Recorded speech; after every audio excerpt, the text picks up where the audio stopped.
Hey gang, this is a short video to help you with down dog. I've noticed in the last week or so coming back after Christmas that there are some issues going with hands and wrists when we're holding down dog for a long time, or in sequences where you're doing down dog very many times. So hopefully these little pointers will really help you out to feel stronger and actually more lifted in your downward facing dog position. What it does mean, however, is that while you get the hang of these tips, you might need to take a lower level, particularly in the three-legged dog variation, which I will show you here. So choose what's right for you, what's going to help you implement the principles, and then build your journey from there. What are you going to need? A mat, maybe some padding to help you if your knees are a little sensitive when you're on all fours, but we won't be there long.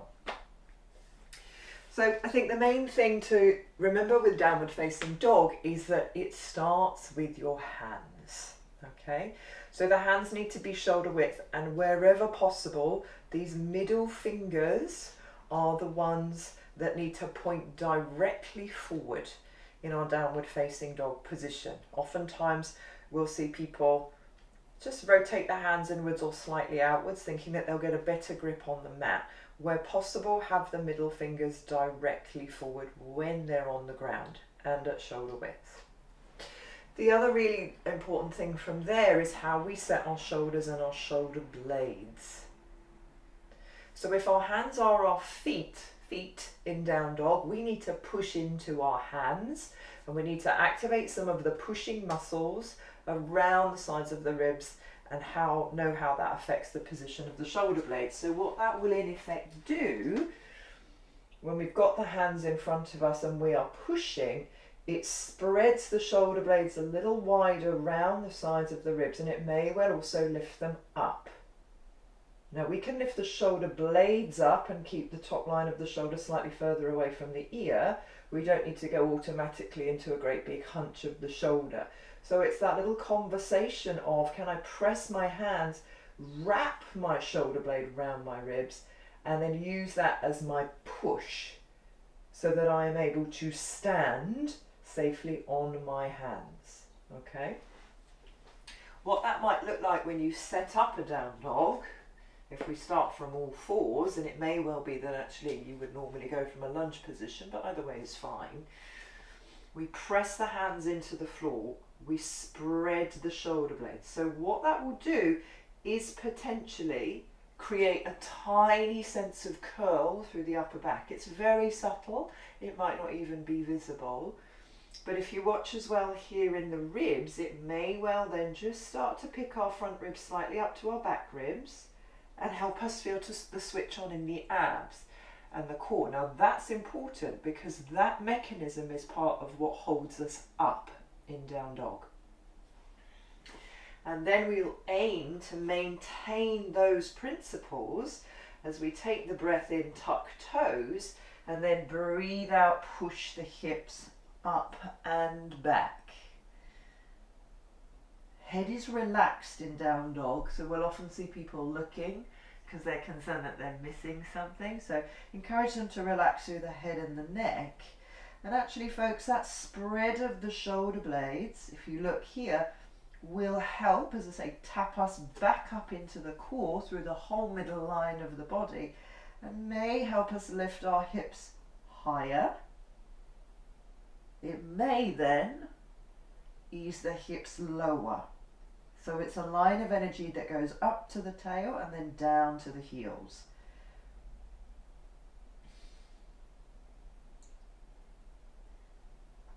Really important here, folks, to keep the first fingers and the thumbs pressing into the floor as well, as they will often let go. They'll start to roll out. So again, just to maintain the steady base, we keep pressing through first fingers and thumbs.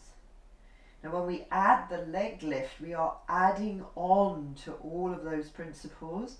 So what you might sometimes feel is that when you lift the leg, you get a bit collapsy, okay? What we'd aim for is that the leg adds on to those principles. And you might do down dog with a closed hip where the hips are square. You might do down dog with an open hip where it starts to lift up a little bit higher. But again, you'll see that I'm still lifting up as my shoulder blades wrap and my ribs draw in, and I'm squaring my shoulders to the floor rather than that. I can immediately feel that in my wrists, around the heel of my hand, and actually my thumb joints as well. Okay, so it's really about pushing from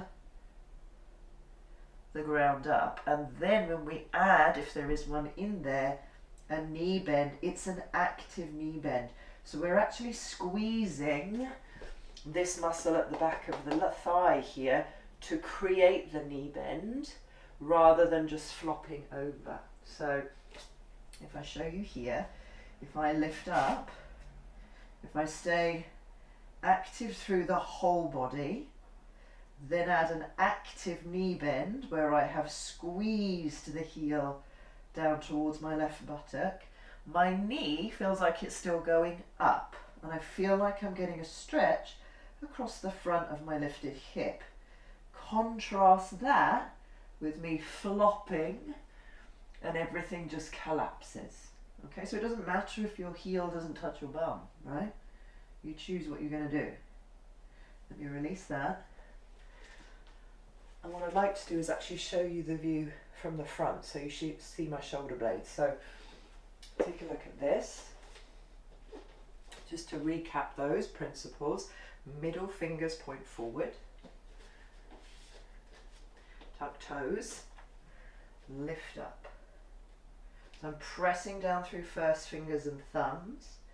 I'm wrapping my shoulder blades to assist that push. So I really feel like my bum's going up towards the back window here. I'm going to keep my ribs drawn in. Not so much that I round, but so that it assists my long spine. And then I'm going to add the leg lift to those principles. I'm going to open my hip up here. Do my best to keep my shoulders square.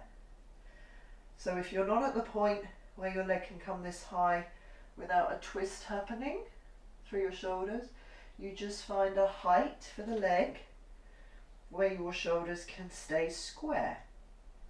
And then we add an active squeeze in the top thigh at the back to pull the heel to your bum. So everything is lifting up. Contrast that with everything falling out and down. Actually, I can feel that in my lower back too, and it's not a good feeling. And you'll notice that I'm actually starting then to spiral the spine, which might feel a bit pinchy on the right side of the lower back there. So when you're doing your long down dog or even a short held down dog, start with your hands. Push with the hands. Spread your shoulder blades, feel the ribs come round the side of the ribs, the shoulder blades come to the side of the ribs to connect you, to lift your bum in the air, and then we add the leg lift.